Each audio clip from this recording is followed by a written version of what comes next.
नमस्कार दोस्तों, आपका स्वागत है लेट्स क्रैक एमपी एग्जाम्स में। मैं शैलेश सिंह आपके लिए लेकर आया हूँ daily current affairs classes.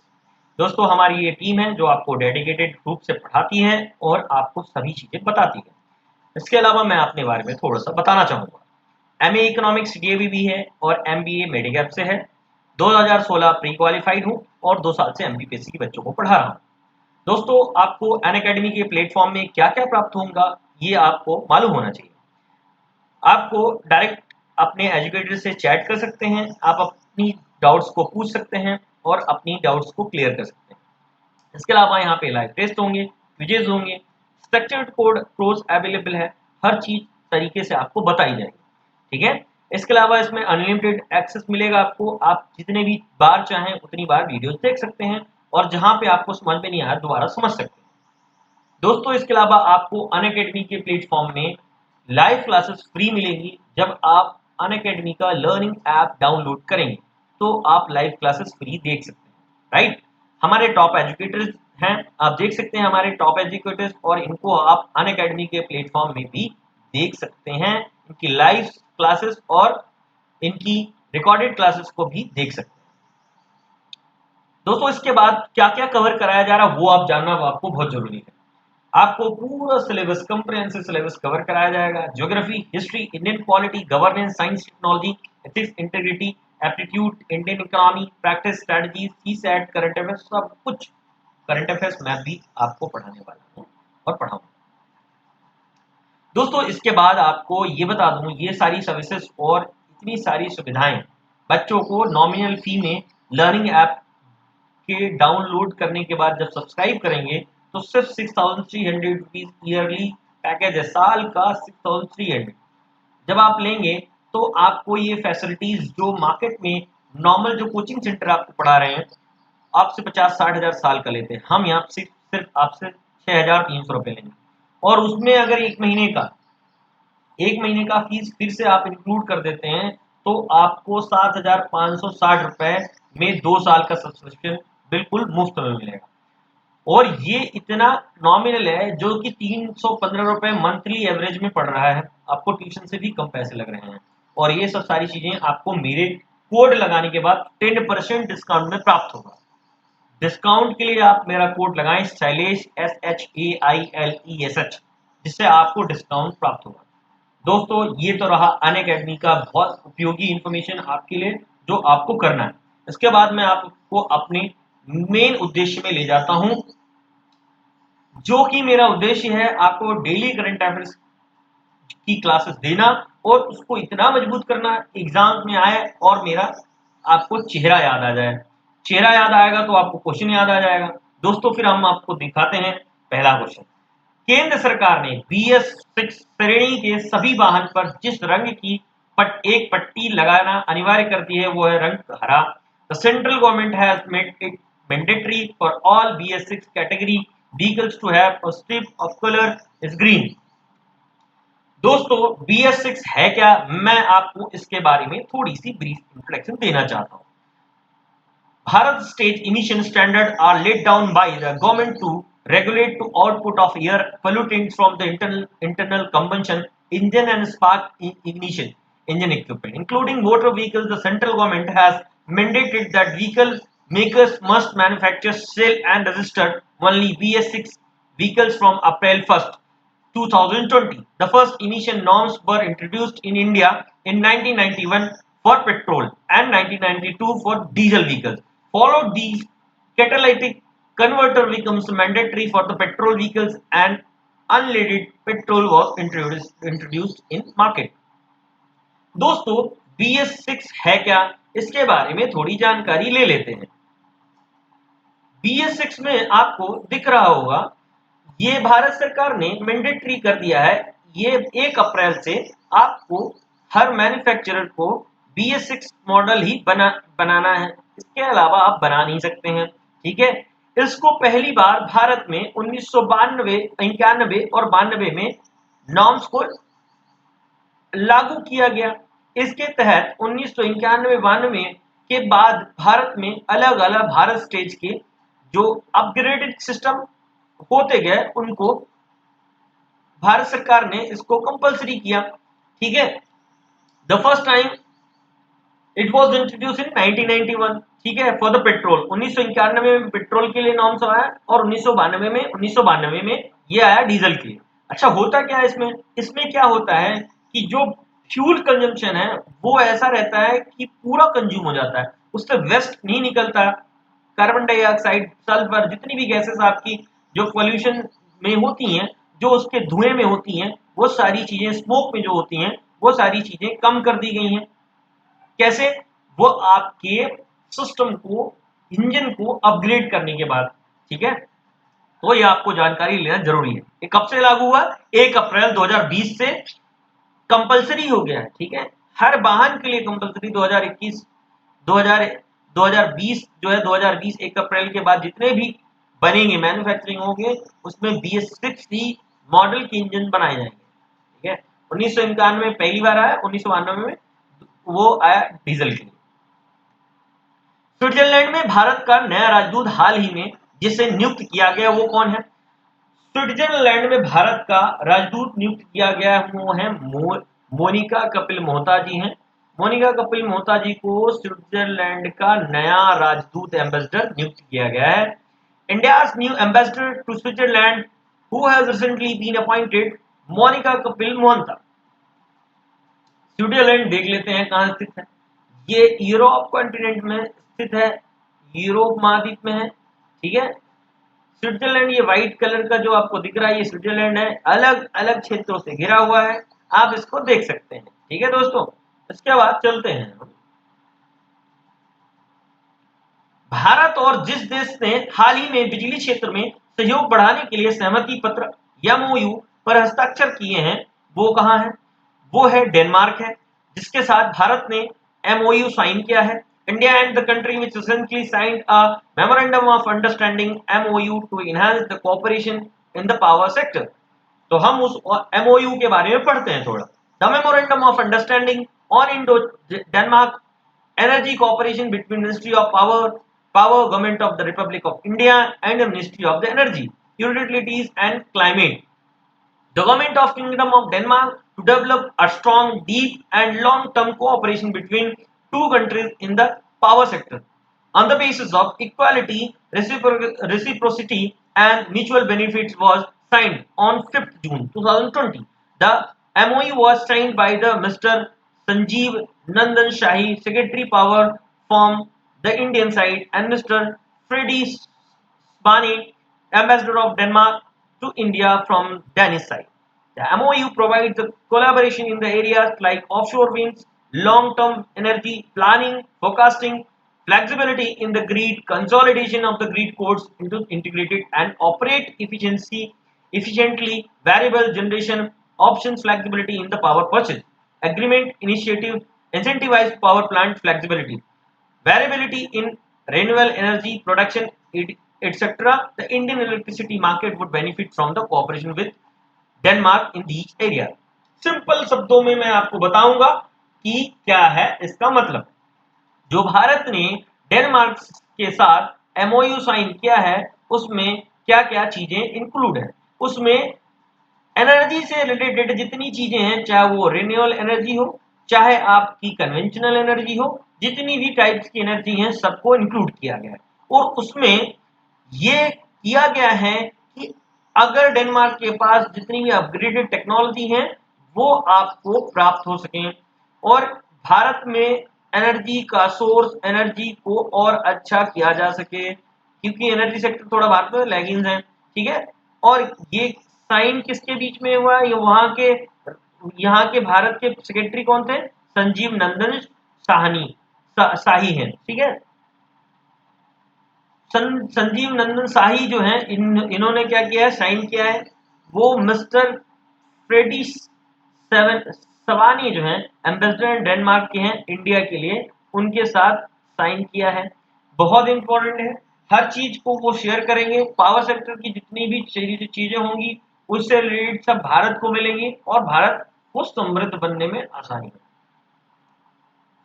Rahul Srivastava ji को जिस देश का भारत का अगला राजदूत नियुक्त किया गया है, उस देश का नाम बताएं। वो देश है रोमानिया। भैया रोमानिया में राहुल श्रीवास्तव जी को नया राजदूत नियुक्त किया गया है।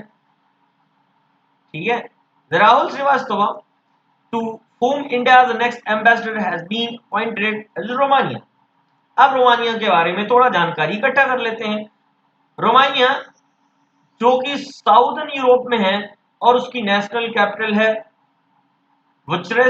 वुचरेस्ट है, उसकी नेशनल कैपिटल है। रोमानिया को पहली बार सोवियत यूनियन के सैनिकों ने 1944 में ऑक्युपाइड किया और उसको एक सोवियत यूनियन का सैटेलाइट कंट्री बना दिया।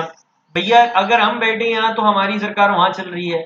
ऐसे ही 1948 में country was under the communist rule from the 1948। USSR ने उसको कम्युनिस्ट रूल में तब्दील कर दिया 1948 अंटिल 1989 तक वो रहा। इसके बाद फिर निकोले कोजे आए, उन्होंने उसको क्या किया कि उसको मुक्त करा दिया 1990 में, वहां पे चुनाव हुए। इसके बाद 2004 में वो उसने नाटो को ज्वाइन कर लिया और 2007 में वो यूरोपियन यूनियन का मेंबर भी बन गया। ये आपको ज्यादा जरूरी जानना है, वो यूरोपियन यूनियन का मेंबर कब बना 2007 में, और उसने कब नाटो ज्वाइन किया 2004 में। ठीक है, रोमानिया आप देख सकते हैं कितने देशों से घिरा हुआ है। ये आप देखें तो आपको पता चलेगा दोस्तों, ये हंगरी, यूक्रेन, सर्बिया, बुल्गारिया, ठीक है, ये सभी देशों से घिरा हुआ है। Indian entrepreneur Ranjit Kumar honored with the NASA Distinguished Public Service Medal। Ranjit Kumar को नासा का सबसे बड़ा अवार्ड प्राप्त हुआ दोस्तों, पब्लिक सर्विस मेडल प्राप्त हुआ। भारतीय उद्यमी रजनीश कुमार को नासा विशिष्ट लोक सेवा पदक से सम्मानित किया गया है। अब ये विशिष्ट लोक सेवा पदक है क्या? NASA Distinguished Service Medal is the highest award that can be bestowed by National Aeronautics and Space Administration (NASA) of the United States, and medal may be presented to any member of the federal government, including both military or astronaut and civilian employees. NASA Distinguished Service Medal is awarded to those who display distinguished service ability or courage and have personally made a contribution representing substantial progress to NASA mission. The contribution must be so extraordinary that other forms of recognition would be inadequate in the NASA Space Flight Medal। दोस्तों, ये उसको प्राप्त होता है जिसने NASA के missions में extraordinary तरीके से काम किया हो और अलग उसको एक छवि दी हो। तो ये हमारे रजनीश कुमार जी हैं जिन्होंने ऐसा काम कर दिखाया जिसके तहत उनको ये मेडल प्राप्त हुआ। राष्ट्रपति रामनाथ कोविंद ने जम्मू कश्मीर और लद्दाख प्रदेश के संयुक्त हाईकोर्ट के जज के रूप में किसको नियुक्त किया? वो हैं जावेद इकबाल वानी जी। President Ramnath Kovind appointed as judge of Joint High Court of Jammu Kashmir and Ladakh Pradesh is Javed Iqbal वानी। ठीक है, इनको अपॉइंट किया गया chief justice of high court, joint high court के लिए, है ना, ज्वाइंट हाई कोर्ट लद्दाख का भी। अब ये न्यूज में क्यों रहे दोस्तों? अब इनके बारे में थोड़ी जानकारी इकट्ठा कर लेते हैं। The centre on Tuesday notified the appointment of Javed Iqbal Wani, son-in-law of separatist Min Abul Qayyum, as a judge of Jammu Kashmir High Court.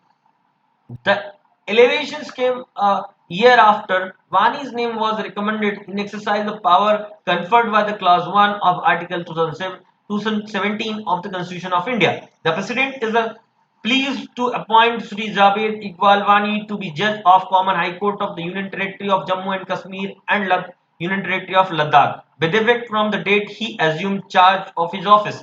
Read the notification issued by the Ministry of Law and Justice. The J&K High Court Collegium, headed by Chief Justice Geeta Mittal, had proposed Wani's name in the March last year, along with three others, Rajneesh Oshwal, Rahul Bharti, and Moksha Kazmi Khouria.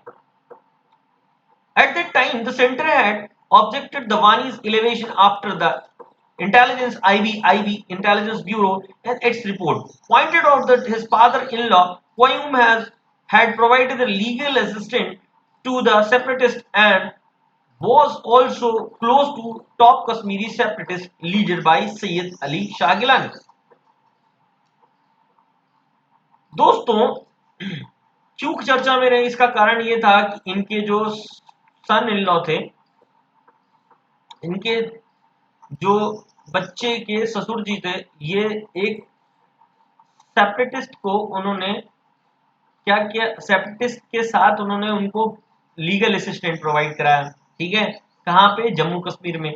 इसके तहत वो उनकी जो IB की हमारी निगाहें थी उनके ऊपर थी और उन्होंने इस चीज को बोला कि बानी को अपॉइंटमेंट नहीं दिया जाए। लेकिन एक चीज आपको बता दूं कि आर्टिकल क्लॉज 1 और आर्टिकल 217 में कॉन्स्टिट्यूशन में एक प्रोविजन है कि अगर जो प्रीवियस चीफ जस्टिस है और उसके साथ कोलिजियम में जितने जज मिलकर अगर वो डिसाइड करते हैं कि इस व्यक्ति को chief justice of India, chief justice of state या इंडिया जो भी है, chief justice of high court रखा जाएगा, तो उसको राष्ट्रपति इग्नोर नहीं कर सकते हैं। इस स्पेशल पावर के तहत चीफ जस्टिस गीता मित्तल ने पिछले साल मार्च महीने में ही डिसाइड कर दिया था, किसके साथ मिलकर, रजनीश ओसवाल, राहुल भारती और मोक्ष काजमी खुरिया के साथ मिलकर इन्होंने डिसाइड किया था कि जावेद इकबाल वानी जी को अब हाई कोर्ट का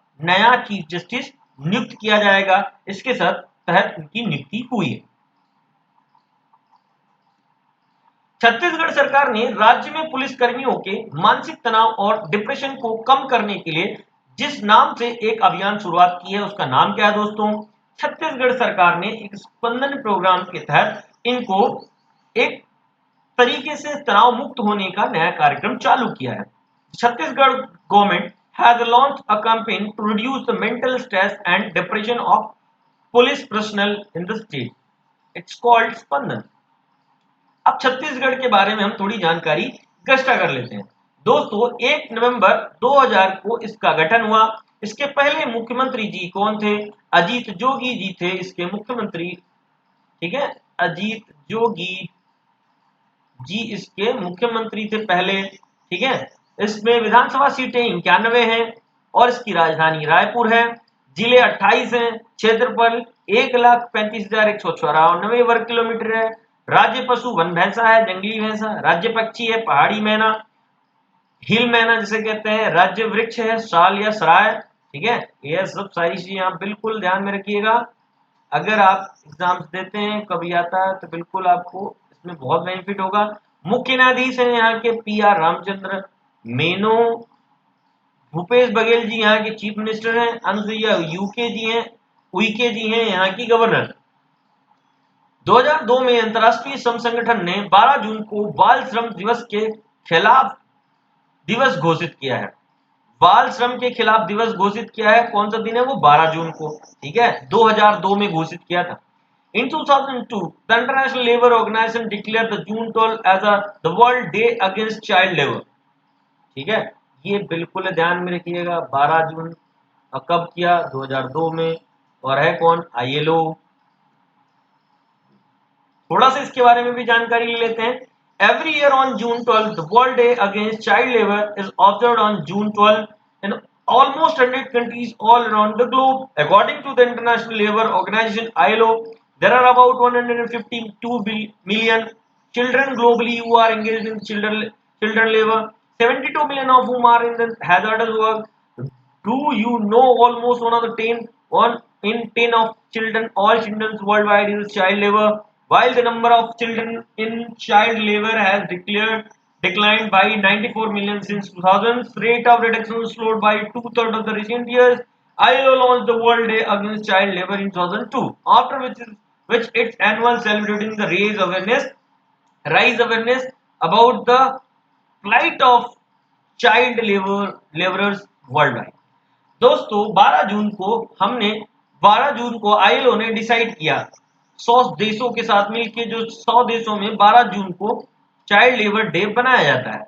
इसके तहत इसके तहत चाइल्ड लेबर डे के तहत इन्होंने एक अवेयरनेस प्रोग्राम चालू किया, जिसके थ्रू पूरी देश दुनिया के देश मिल के चाइल्ड लेबर को कम करने की कोशिश कर रहे हैं। आपको बता दूं 152 मिलियन चिल्ड्रन काम कर रहे थे पूरे देश में, ठीक है, पूरे विश्व में मिला के, जिसमें 72 मिलियन जो बच्चे थे वो बहुत ही डेंजरस काम में इंक्लूडेड थे, हैजार्डस वर्क में इन्वॉल्व थे। मतलब ऐसा है कि उसमें बहुत ज्यादा रिस्क था उन कामों में भी वो थे। लेकिन सन 2000 के बाद इसको सिर्फ 94 मिलियन किया गया, और कुछ अभी 2-3 सालों में ये देखा गया कि अब थोड़ा बढ़ रहा है चाइल्ड लेबर। और एक चीज और बता दें, 10 लेबर में अगर 10 लेबर देखे जाए उसमें से एक चाइल्ड लेबर होगा, ये कहना आईलो का। इसलिए आईलो ने सन 2002 में 12 जून को चाइल्ड लेबर जो the world day against child labour घोषित किया, ठीक है। हाल ही में जिस देश ने कच्चे तेल क्रूड ऑयल के निर्यात के लिए कीमतों में कम से कम बीते 2 दशकों में सर्वाधिक वृद्धि की है, वो है देश कौन? सऊदी अरब। सऊदी अरब में अभी 2 दशकों में सबसे ज्यादा कीमतें बढ़ाई गई हैं। Recently the country which has increased the price for the crude oil export has been the highest in at least the last 2 decades. 20 सालों के भीतर इतना उन्होंने आज तक क्रूड ऑयल की कीमत नहीं बढ़ाई है। इस पहली बार ऐसा हुआ। क्या है इशू, क्या है भैया? Saudi Arabia made some of highest price increase for the crude export in at least 2 decades, doubling down on its strategies to the bolster the oil market after OPEC Plus producers extended historic output cuts. The steepest jump in height. देखो दोस्तों, simple है, इसमें ऐसा है कि OPEC Nations ने पहले क्या किया कि डिसाइड किया कि हमें अपने प्रोडक्शन को कट करना है, लेकिन रसिया ने माना नहीं और डिस्प्यूट बढ़ गया। रसिया ने कम दामों में पूरे विश्व को तेल पहुंचाया। उसके बाद अभी जाके रसिया ने माना और इसके बाद डिस्प्यूट सॉल्व हुआ। इसके बाद ही जैसे डिस्प्यूट सॉल्व हुआ और सऊदी अरेबिया ने इसका फिर से रेट बढ़ा दिया क्रूड ऑयल का, और इस समय सबसे ज्यादा 20 साल में सबसे ज्यादा उन्होंने बढ़ाया रेट। अब हम जान लेते हैं ओपेक क्या है। The organization of petroleum exporting countries is an intergovernmental organization of 13 nation. 13 देशों का इंटरगवर्नमेंट संगठन है। Founded in 14 June 1960 in Baghdad.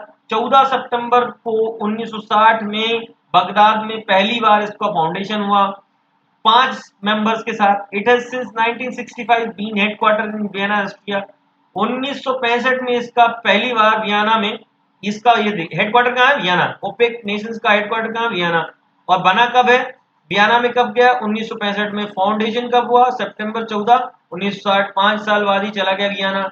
Vienna Austria में, ऑस्ट्रिया में इसका हेडक्वार्टर है। 1908 बगदाद में फाउंडेशन हुआ। कैसा है ये? टाइप्स ऑफ बिजनेस क्या है इसका? इंटरनेशनल कार्टेल है, ठीक है। संगठन है, मेंबर्स कौन कौन से हैं आप ये पढ़ लेना, कुछ मैं मेंबर्स बता देता हूँ। Saudi Arabia, Indonesia, Venezuela, Iran, Iraq, Libya, ठीक है। फाउंडर्स कौन कौन से हैं? कौन थे इसके? John Pablo Perez Alfonso Abdullah Abdullah Tariki, ठीक है, ये इनके फाउंडर्स हैं। सेक्रेटरी कौन है अभी? इसके सेक्रेटरी हैं मोहम्मद बारकिनाडो बारकिंडो। मोहम्मद बारकिंडो यहाँ के क्या है? सेक्रेटरी हैं। किसके? भैया ओपेक नेशंस के सेक्रेटरी हैं। ओपेक संगठन है जिसके सेक्रेटरी हैं। उत्तराखंड के किस जिले में राज्य का सबसे बड़ा जैव विविधता पार्क खोला गया है? वो है हल्द्वानी।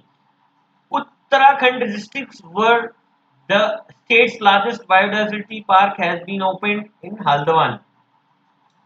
अब हल्द्वानी में बायोडाइवर्सिटी पार्क खोला गया है। उत्तराखंड के बारे में थोड़ी जानकारी इकट्ठा कर लेते हैं।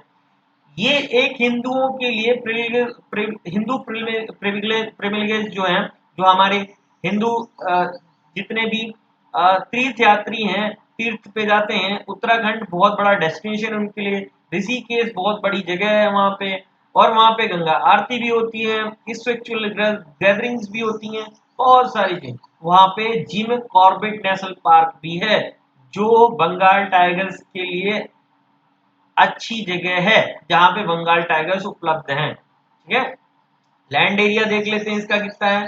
लैंड एरिया है इसका 53,483 किलोमीटर। 2000 सन 2000 को इसको बनाया गया नया राज्य। इससे पहले ये कहाँ था, यूपी में था। 9 नवंबर 2000 को बनाया गया। जनसंख्या कितनी है, 1 करोड़ के लगभग जनसंख्या है। 2012 11-12 के सेंसस में है। चीफ मिनिस्टर कौन है, त्रिवेंद्र सिंह रावत जी हैं यहाँ के चीफ मिनिस्टर। गवर्नर कौन है, बेबी रानी मौर्य जी हैं यहाँ की गवर्नर। कैपिटल क्या है, देहरादून। और समर कैपिटल अभी डिसाइडेड हुई है, गैरसेन है यहाँ की। गैरसेन यहाँ की समर कैपिटल है। दोस्तों इसके बाद मैं बात करूंगा, मध्य प्रदेश शीर्ष गेहूं खरीद करता बना है। किसानों को बढ़ावा देने के लिए 25,000 करोड़ रुपए दिए हैं इन्होंने। MP Madhya Pradesh becomes the top wheat producers, pumps 25,000 crore rupees to be boost farmer। दोस्तों अब इसके बारे में जानकारी इकट्ठा कर लेते हैं क्या है। तो अभी एक न्यूज एजेंसी ने मध्य प्रदेश के लिए लिखा है, Madhya Pradesh is set to pump in around 25,000 crore into the rural economy by time its all-time high wheat procurement draws to a close. This has made the state country's largest wheat producers 2020-21. To date, the state produced around 12.77 million tons of wheat, which is expected to reach 13 million tons by the time to process ends in the next few weeks. Punjab has closed its procurements for this year at 12.76 million tons. However, due to the massive procurement, the state government is facing some challenges on the storage from front till Sunday। अब भैया दोस्तों अपने simple बात बताऊं, आपको पिछली सरकार ने 25,000 करोड़ रुपए किसान ऋण माफी योजना के थ्रू 25,000 करोड़ रुपए अलग अलग उद्देश्य से किसानों के पास यहाँ की इकोनॉमी में, रूरल इकोनॉमी में पहुंचे। इसके तहत वहां के किसान समृद्ध तरीके से सबसे अच्छा गेहूं पैदा कर पाए। और मध्य प्रदेश ने तब तक कितना प्रोक्योर कर लिया, कितना खरीदी कर ली थी, 12.77 मिलियन टन। इसके बाद इसी अपेक्षा कितनी थी, 13 मिलियन टन के लगभग। पंजाब में कितना पैदा हुआ, 12.76। आज तक का सबसे बड़ा रिकॉर्ड है, मध्य प्रदेश में पहली बार इतना ज्यादा हुआ है। इसलिए आपको यहाँ की जानकारी लेनी जरूरी है। ठीक है दोस्तों, इसको आपको ध्यान में रखना है।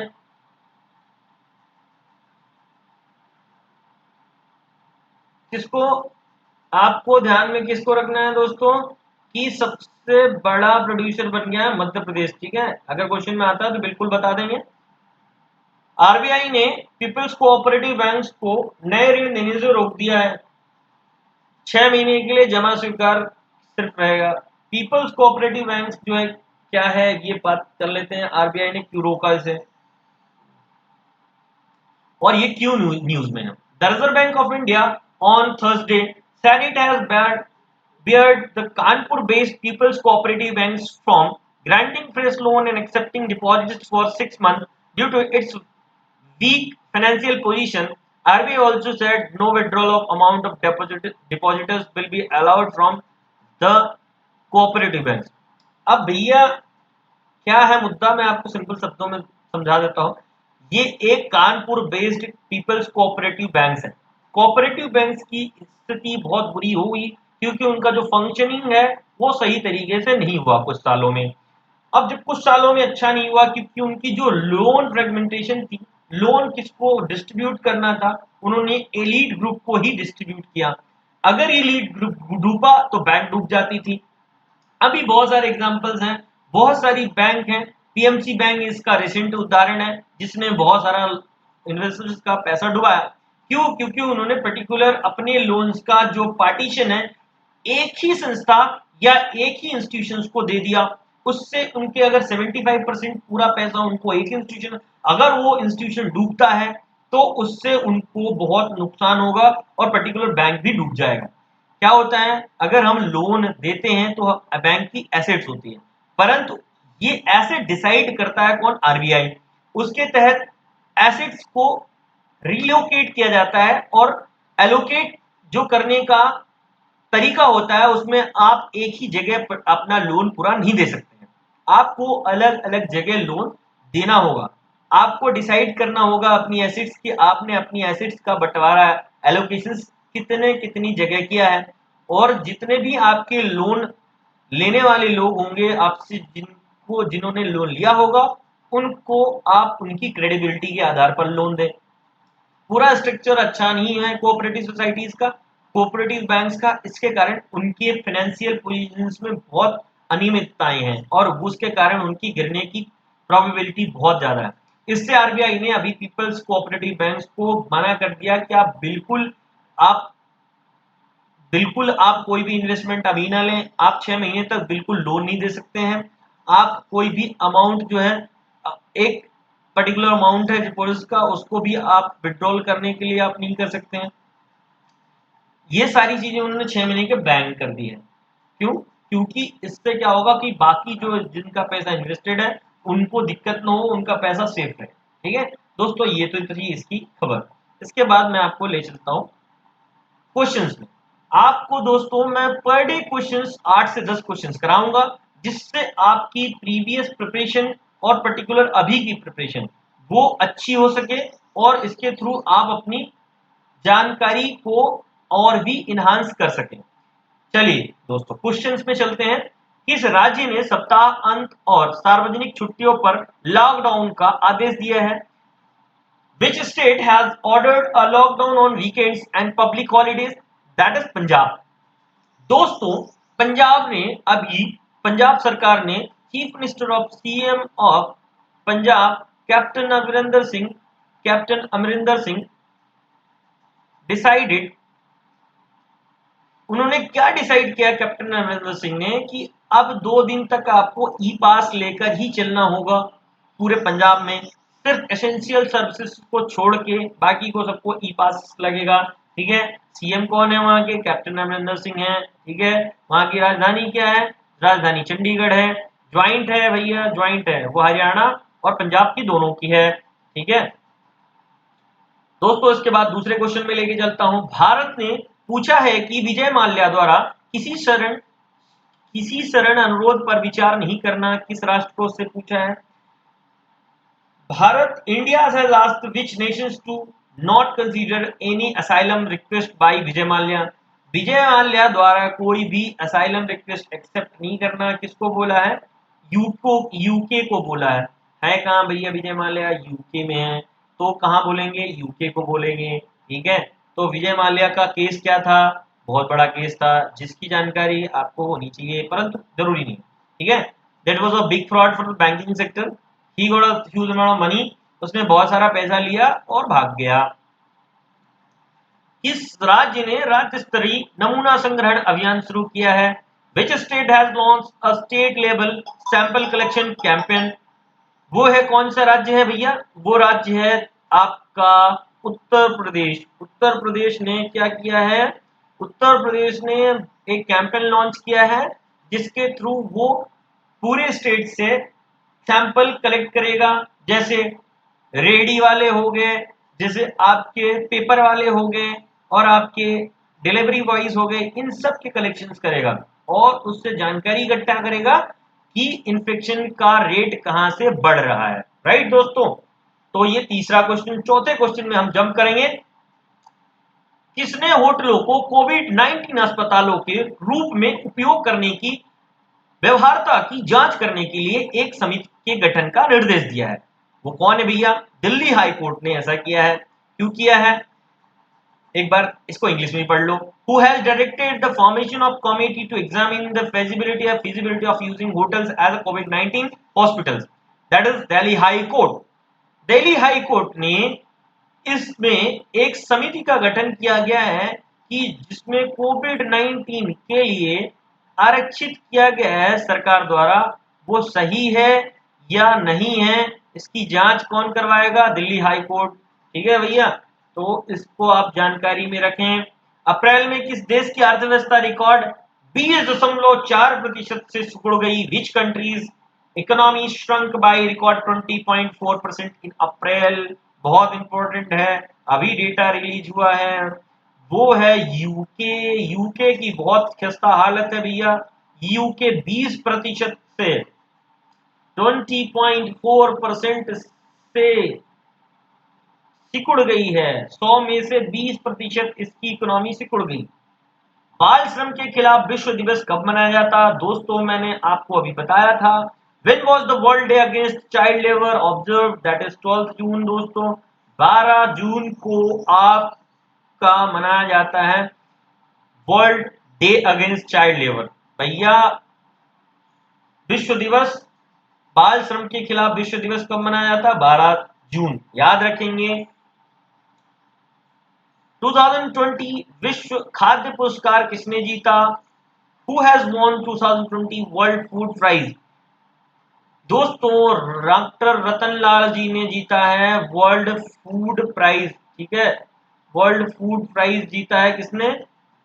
डॉक्टर रतनलाल जी हैं। ये इंडो